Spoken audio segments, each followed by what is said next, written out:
하나님 말씀 요한 1서 1장 4절에서 10절 말씀을 함께 합독하시겠습니다. 신약성경 387면입니다. 4절에서 마지막 절입니다. 함께요. 우리가 이것을 쓰면 우리의 기쁨이 충만하게 하려 함이라.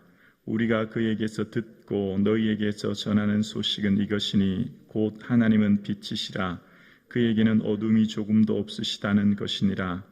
만일 우리가 하나님과 사귐이 있다고 하고 어둠에 행하면 거짓말을 하고 진리를 행하지 아니함이거니와 그가 빛 가운데 계신 것 같이 우리도 빛 가운데 행하면 우리가 서로 사귐이 있고 그 아들 예수의 피가 우리를 모든 죄에서 깨끗하게 하실 것이요 만일 우리가 죄가 없다고 말하면 스스로 속이고 또 진리가 우리 속에 있지 아니할 것이요 만일 우리가 우리 죄를 자백하면 그는 미쁘시고 의로우사 우리 죄를 사하시며 우리를 모든 불의에서 깨끗하게 하실 것이요 만일 우리가 범죄하지 아니하였다 하면 하나님을 거짓말하는 이로 만드신 것이니 또한 그의 말씀이 우리 속에 있지 아니하니라. 아멘. 성령으로 주시는 기쁨이 충만한 하루 되기를 주 예수 그리스도의 이름으로 축복합니다. 아멘. 성령님은 나를 넘어서 우리라고 하는 공동체를 만들죠.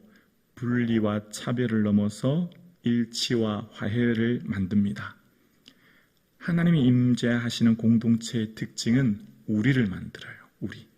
예수님이 기도하실 때 하늘에 계신 우리 아버지라고 했죠. 내 아버지가 아닌 거예요. 하나님은 우리 아버지가 되는 거예요. 그러니까 하나님의 성령님이 임재하시면 나를 넘어서 우리를 보게 하는 거예요. 우리 가족, 우리 교회, 우리 민족을 볼 수 있는 눈을 주시고 그래서 사랑의 매는 띠로 하나 되게 하시는 것이지요. 분리하게 하고 나뉘게 하고 나는 너보다 더 많이 알고 나는 너보다 더 많이 봉사했고 나는 너보다 더 거룩하고 나는 너보다 더 특별해 라고 하는 분리하는 것은 하나님의 성령이 임재하는 공동체의 특징이 아니에요. 그러니까 우리가 우리의 신앙을 점검할 때 내가 주님 기뻐하는 건강한 신앙생활을 하고 있구나. 내가 지금 주님 안에 내 신앙생활이 균형 잡힌 신앙생활을 하고 있구나 라고 하는 그 기준이 뭐라고요? 우리라는 거예요. 우리로 사귐 있게 하는 거지요. 주님을 만난 사람, 주님과의 온전한 예수 그리스도와의 온전한 사귐을 누리는 자는 그 사귐이 우리와 너와 우리로 함께 나눌 수 있도록 하는 것이지요. 어떤 시대든지 그러니까 이 시대도 그랬지요. 이 시대도 이단의 특징은 영지주의는 나뉘게 되었습니다. 영적인 지식, 신령한 지식, 우리 이 지식을 가진 우리만 구원 얻는다라고 하는 것. 그리고 이때 당시 영지주의 특징은 이원론입니다. 영은 선하고 육은 악하다라고 하는 것. 세상은 악하고 교회는 선하다고 하는 것. 여러분, 하나님은 세상을 사랑하세요. 믿는 자든 믿지 않은 자든 모든 사람을 사랑하시죠.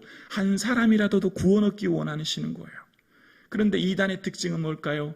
예수 믿는 사람, 믿지 않은 사람, 또 나와 너 모든 것을 자꾸 분리시킵니다. 나뉩니다. 그러니까 영지주의 특징, 이 시대 이단의 특징이나 오늘날도 사이비 이단의 특징은 자꾸만 나누는 거예요. 자신들의 뭔가 특별하고 대단한 것처럼 그것을 행하지 않으면 무시하고 무식한 사람인 것처럼 자꾸만 나누게 되는 것인데 성령님은 결코 그렇지 않습니다. 함께하게 되죠. 그래서 사귐이라고 하는 이 코이노니아의 원어의 뜻은 자기 자신이라고 하는 반대의 개념으로 함께 나누는 이라는 의미가 담겨져 있어요. 그러니까 성령님이 임재하면 함께 나누는 사람이 돼요. 삶을 나누죠. 성령님이 처음 임재했을 때 어떻게 되었죠? 초대교회 서로 떡을 떼고 필요에 따라 자신의 재물을 나누었지요. 그래서 모든 사람들이 필요에 따라 그 물건을 사용할 수 있게 되었지요. 또한 사도행전 15장에도 보면 마게도냐와 아가의 성도들이 예루살렘 교회에 흉년이 들었다는 소식을 듣고 예물을 나누었지요. 성령님이 임재하면 나누는 거예요. 자신을 나누는 것입니다.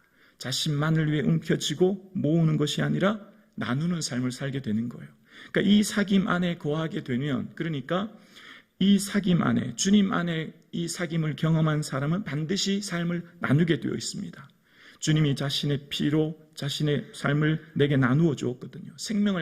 예수님께서 당신의 생명을 내게 나누어 주셨거든요. 그 예수님의 영원한 생명을 나눈 경험이 있는 사람은 내 생명 또한 이웃에게 나누게 되는 것입니다. 이웃과 함께하는 것이죠. 수직적인 은혜를 얻은 사람은 수평적인 은혜를 반드시 나누게 되어 있어요. 그래서 그 기쁨이 충만하다라고 이야기합니다. 예수원을 설립했던 대천덕 신부님께서는 이 충만이라는 단어, 헬라어 플레레테스라고 하는 충만이라는 단어를 이렇게 두 가지로 정의해서 이야기하셨더라고요. 충분과 충전이라는 의미로 이렇게 설명을 하셨는데, 충분은 나무 진액을 비유했습니다. 나무가 뿌리가 깊이 땅에 박혀서 진액이 매 순간 공급되어야 열매가 맺혀지죠. 그러니까 이 나무의 뿌리가 깊이 내려서 진액이 매 순간 그러니까 수분이 공급되기 때문에 잎이 푸르고 열매를 맺히게 되는 것을 충분이라고 했고, 이 성령 충만에 대한 충전이라는 의미를 사용했어요. 마치 배터리가 방전되면 충전해서 또 사용할 수 있게 되듯이, 마치 무슨 휴대폰이든지 자동차든지 배터리가 쓰다 보면 방전되지 않습니까? 그럼 또 충전해야 되듯이 이렇게 충전되는데, 그런데 이런 일시적인 충전이 아니라 성령의 온전한 임재로 말미암아 성령님으로 충분한,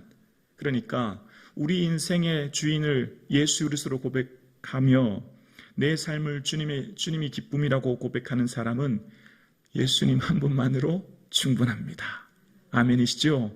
그 고백이 되는 것이죠. 예수님만으로 저는 충분합니다. 그러니까 내 인생의 주인이 뇌가 되면 예수님은 충전하는 분으로, 예수님을 이용하는 대상으로, 예수님을 통해 뭔가 얻으려고 하지만 예수님이 내 인생의 주인이 되면 예수님 한 분만으로 충분하죠. 예수님으로 인하여 이미 나는 영생을 얻었고 내 삶의 모든 것이 감사하지 않은 것이 없지요. 그러니까 지금 내게 있는 것은 사실 불평과 원망거리가 되지 않은 거예요. 예수 그리스도께서 내 삶에 생명 주시고 은혜 주셨기 때문입니다. 그래서 그 안에 거하는 사람은 기쁨이 넘치게 될 줄로 믿습니다. 예수님으로 인하여 기뻐하고 즐거워하고 감사하는 저와 여러분 되기를 주의 이름으로 축복합니다. 그러니까 내가 지금 내 삶에 몸도 머리가 열이 나면 감기가 걸린 거죠. 음식을 먹었는데 소화가 안 되고 위가 부딪히면 위에 위궤양이나 문제가 있는 거죠. 영혼도 마찬가지예요. 내 영혼도 뭔가 내 삶에 불편한 게 계속 있다면, 마음에 불편한 것이든지 내 심령에 불편한 것이든지, 혹은 내가 지금 하나님을 온전히 믿고 주님과 건강한 신앙을 하지 못한다의 특징은 불편함이 생기는 거예요. 이웃과의 불편함이 생기든지 내 자신의 내면의 불편함이 생기든지 뭔가 불편하다면 잘 유의해 보셔야 합니다. 그러니까 건강한 사람은 몸이 홀가분하죠. 편하죠. 거리낄 게 없는 것입니다. 그런데 몸이 아픈 사람은 어떻게 될까요? 자꾸 어딘가가 힘든 거예요. 어딘가가 불편함을 느끼는 거죠. 그러니까 하나님의 성령이 임재하시면 그 기쁨을 누리게 되는데, 특별히 오늘 5절에 하나님을 이렇게 이야기합니다. 우리가 그에게서 듣고 너희에게 전하는 소식은 이것이니 곧 하나님은 빛이시라. 하나님은 빛이시라고 말씀하시는 거예요. 요한복음에 나타나는 상징은 나타나는 의미와 숨겨진 의미의 이중적인 의미가 담겨져 있어요. 그러니까 빛과 어둠, 땅과 하늘, 위와 아래, 생명과 죽음을 대조하면서 여기 나타나는 이 상징은 모든 사람이 알 수 있는 일반적인 의미가 있습니다. 예를 들면 빛하면 태양의 공전과 자전으로 인하여 생기는 것이 낮과 어둠인 것처럼 이 빛을 얘기하지만, 동시에 숨겨진 의미의 이중적인 요소로서의 빛은 바로 하나님이십니다. 이 빛이 하나님이시는 것은 하나님 안에 생명이 있는 것입니다. 하나님 안에 영생이 있고 하나님 안에 참된 평안이 있는 것입니다. 그래서 하나님은 빛이십니다. 그 하나님 안에 거하는 자는 참된 생명을 얻게 되어지고, 하나님 안에 거하는 자는 참된 그 생명 안에 있기 때문에 어둠이 조금도 없습니다. 여기서 어둠을 그냥 가장 쉽게 죄라고 번역하시면 가장 쉽게 이해가 됩니다. 어둠은 죄 가운데 거하는 것이죠. 빛 가운데 거하는, 하나님 안에 거하는 사람은 주님과 함께 거하기 때문에 주님과 함께 거하는 사람은 어떻게 될까요? 죄에 민감해지죠. 하나님 앞에 늘 가슴치며 애통하며 즉시 회개하게 되지요. 어둠 가운데 있는 사람은 죄를 죄로 여기지 않습니다. 어둠 가운데 있기 때문에 죄가 보이지 않는 거예요. 어둠 가운데 있는 사람들은 삶의 모든 순간에 자신이 주인이 되어 살아가고 삶의 모든 순간 죄를 짓지만 그것이 죄인 줄 모르고 살아가게 되는 것이지요. 그렇지만 빛 가운데 계신 주님, 빛이 어둠을 드러내듯이 하나님을 만난 인생은 아주 작고 사소한 죄에서도 민감하게 반응하게 되는 겁니다. 작고 사소한 죄, 옛날은 죄로 여기지 않았던 것들도 주님 안에 거함으로써 죄로 깨닫게 되는 거죠. 그러면서 6절입니다. 만일 우리가 하나님과 사귐이 있다고 하고 어둠에 행하면 거짓말을 하고 진리를 행하지 아니함 이거니와. 요한이 지금 요한일서에 쓰고 있는 내용은 진짜와 가짜, 참신앙과 거짓신앙을 이제 이야기하기 시작합니다. 그러니까 예수 믿는다라고 하는 그 믿음 안에 거하는 사람들, 정말 참신앙과 거짓신앙이 무엇인가? 그것은 바로 거짓으로 드러나게 된다는 겁니다. 지금 요한일서에서 끊임없이 반복하는 말이 있는데요. 그것은 뭐냐면 10절에 보면 거짓말이란 단어를 씁니다. 10절에 보면 만일 우리가 범죄하지 아니하였다 하면 하나님을 거짓말하는 이로 만드는 것이니, 거짓말이라는 단어가 이제 요한일서에 계속 등장합니다. 그러니까 그 앞절 6절에도 그랬죠. 만일 우리가 하나님과 사귐이 있다 하고 어둠에 행하면 거짓말을 하고 진리를 행하지 아니함이거니와 라고 이야기합니다. 그러니까 지금 여기서 요한이 말하는 참신앙과 거짓신앙의 구분점이 뭘까요? 참신앙과 거짓신앙의 구분점이 있습니다. 바로 삶이 드러나게 된다는 거예요. 삶이. 그러니까 하나님과 사귐이 있고 하나님 안에 거한다고 하는 사람은 삶으로 증명된다는 겁니다. 삶으로. 반드시 믿음은 삶으로 드러나게 되어 있는 것입니다. 믿음은 입술이 아니에요.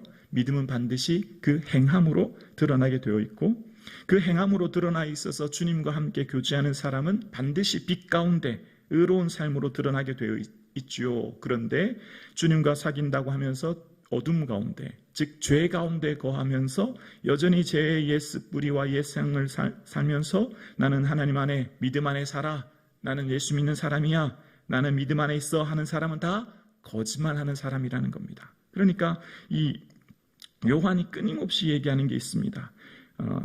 이후에 2장 4절에도 계명을 지키지 아니한 자는 거짓말하는 자다라고 이야기하고, 4장 20절에도 보면 하나님 사랑하노라고 형제를 미워하면 거짓말하는 자라는 것입니다. 반드시 어떻게 해요? 주님 안에 거하는 사람은 그 삶의 모습이 드러나게 되어 있다는 겁니다. 어떻게 해요? 이웃에게 드러난다는 겁니다. 이웃에게. 하나님 사랑하노라 하고 형제를 미워하면 그것은 진짜 사랑이 아니다, 거짓이다라는 것이죠. 그러면서 우리의 삶 가운데 빛 가운데 계신 주님과 진정한 사귐의 조건은, 우리와 하나님과의 사귐의 조건은 가로막는 것 한 가지가 있습니다. 다른 어떤 것도 하나님과 우리 사이를 가로막을 수 없는데 가로막는 것이 바로 죄입니다. 죄가 하나님과 우리 사이를 가로막게 되죠. 죄는 뭘까요? 쉽게 말하면 죄는 하나님을 무시하는 겁니다. 하나님을 무시하는 거예요. 하나님을 무시하는 삶, 하나님을 두려워하지 않은 삶이 죄인 거죠. 그 죄가 있는 이상 하나님과 온전한 사귐이 이루어질 수 없습니다. 죄의 벽이 하나님과 온전히 가까워지게 할 수 없죠. 그런데 이 죄를 있는 사람, 빛 가운데 나가면 다 어떻게 될까요? 다 자기 죄를 발견합니다. 성령이 충만한 사람의 특징이 뭘까요? 내 죄가 왜 이렇게 많은지, 내가 왜 이렇게 허물이 많은지, 주님 앞에 성령이 충만해서 엎드리면 내 삶의 죄가 보여요. 남의 죄가 아니에요. 이웃의 죄가 아니에요. 이웃의 허물이 아니에요. 이웃의 가호가 아니에요. 나를 보게 하시는 거예요. 성령님은 늘 나를 보게 하시지 타인을 보게 하시지 않으세요. 성령 충만하지 않을 때, 그러니까 기도하지 않고 성령 충만하지 않으면 저 사람의 죄와 저 사람의 잘못과 저 사람의 탓과 온전히 탓하지만 성령 충만하면 탓이 아니에요. 남 탓이 아니에요. 내 탓이 되게 되는 거죠. 그래서 어떻게 되죠? 빛 가운데 거하면 나를 보게 하시고 내 죄를 깨닫게 하심으로 죄를 자백하게 하는 거죠. 회개하게 하는 거죠. 그때 주님께서 예수 피로 깨끗하게 하시는데, 그러나 죄 없다 하는 사람들은 하나님을 거짓말하는 자로 만든다는 것입니다. 죄 없다 하는 사람은 이 세상에 아무도 없기 때문이에요. 초대교회 많은 박해 속에서 주님의 몸된 교회 안에 참신자와 거짓신자, 참신앙과 거짓신도들이 섞여 있기 시작합니다. 오늘날도 마찬가지죠. 오늘날 많은 사람들이 교회에 다니면 예수 믿는 사람으로 착각해요. 교회 다니는 사람과 예수 믿는 사람은 분명히 구별됩니다. 교회만 왔다 갔다 하는 사람이 있는 반면 정말 예수님을 나의 구주로 믿고 주님 뜻대로 살고자 애쓰는 사람이 있는 거죠. 칼빈을 따르는 사람은 칼빈주의자, 루터를 따르는 사람은 루터주의자라고 합니다. 그리스도를 따르는 사람은 제자라고 합니다. 제자의 특징은 뭘까요? 자기를 부인합니다. 자기 자신을 온전히 부인하고 주님을 따르게 되는 것이죠. 주의 십자가를 지고 주를 따라가는 삶을 살게 되는 것입니다. 하나님이 우리를 평가하실 때 가장 중요하게 여기는 게 뭘까요? 믿음이죠. 믿음의 다른 말은 뭘까요? 자기를 부인하는 것이죠. 날마다 내 자신을 부인하고 주님 뜻대로 살기 위해 애를 쓰는 삶을 살게 되는 것입니다.